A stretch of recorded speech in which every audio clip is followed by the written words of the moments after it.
The crystal chandeliers of the Orion Grand Hotel glowed like a crown above the city's elite, and at the center of it all sat Adrian Cross, the powerful CEO everyone feared and admired in equal measure, a man who had built an empire from nothing and learned the hard way that trust was a luxury, not a right. He raised his glass of rare champagne, the board members around him laughing too loudly, celebrating a merger that would change the industry forever, when a young waitress named Eliza approached his table, her hand steady but her eyes screaming something words could not. As she leaned in to refill his glass, her fingers brushed his palm, and in that split second she slipped a folded napkin into his hand. Adrian frowned, irritation flashing across his face, until he opened it just enough to read 4 words written in shaky ink: "Don't drink it. Leave now." His heart skipped, instincts sharpened, years of surviving corporate warfare kicking in instantly. He looked up at Eliza, expecting fear or apology, but instead saw raw determination mixed with terror, as if she knew the cost of what she'd just done. He didn't hesitate. Instead of standing up calmly like a man with nothing to lose, Adrian grabbed her hand firmly and said in a low, controlled voice, "You're coming with me." Gasps rippled across the table, whispers followed, but he was already moving, pulling her through the crowd as alarms of suspicion rang in his mind. Eliza tried to resist, whispering that she'd get fired, worse, but Adrian didn't slow down until they were outside, the cold night air hitting them like reality itself. Only then did he release her hand and demand the truth.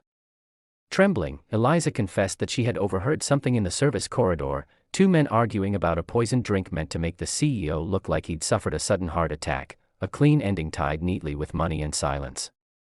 She had no proof, only her conscience, and she knew that warning him meant risking her job, her safety, maybe her life.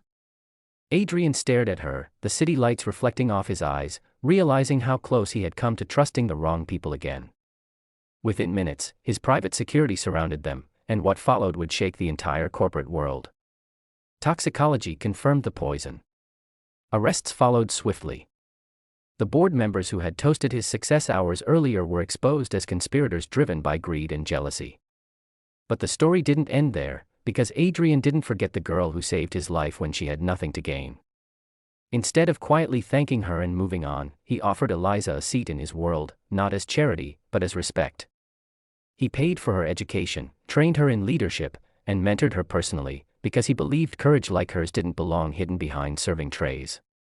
Months later, as news headlines hailed Adrian Cross's miraculous survival and ruthless cleanup of corruption, another quieter story was unfolding. Eliza, once invisible, was rising, her voice finally heard.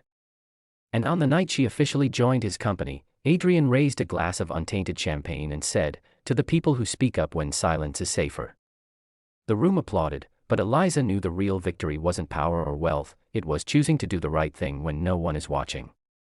And if this story moved you, inspired you, or reminded you that one brave choice can change everything, make sure you subscribe to this channel, because stories like this, stories of courage, redemption, and unexpected heroes, are just getting started.